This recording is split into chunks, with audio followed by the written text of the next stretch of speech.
আমাদের এখানে গাজন উপলক্ষে রোহিত সাউন্ড ভাড়া যাচ্ছে। এই যে সব আমাদের এখানেই ভাড়া হবে। আমাদের সব পাড়ার ছেলেরা এসছে মাল নিয়ে যাওয়ার জন্যে। গাড়ি এখনও আসেনি, গাড়ির অপেক্ষায় আছি।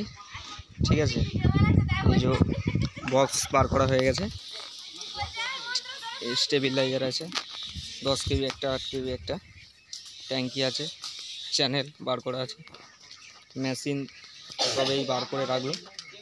গাড়ি এলেই মাল চলে যাবে, যে বাঁধা হবে। কাল পজিশন আছে, কেউ যদি দেখতে চান অবশ্যই চলে আসবেন।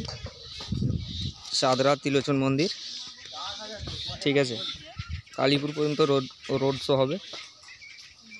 এসব যাচ্ছে, অপারেটার দাঁড়িয়ে আছে, এই যে। ঠিক আছে, আজ সব গোডাউন খালি হয়ে গেল। এই যে চং রাখা আছে এখানে, ঠিক আছে, চং যাচ্ছে, দেখতেই পাচ্ছেন সব খালি হয়ে গেছে। এদিকেও সব খালি। এই যে সব পার্টির ছেলেরা বসে আছে, দেখুন। ঠিক আছে,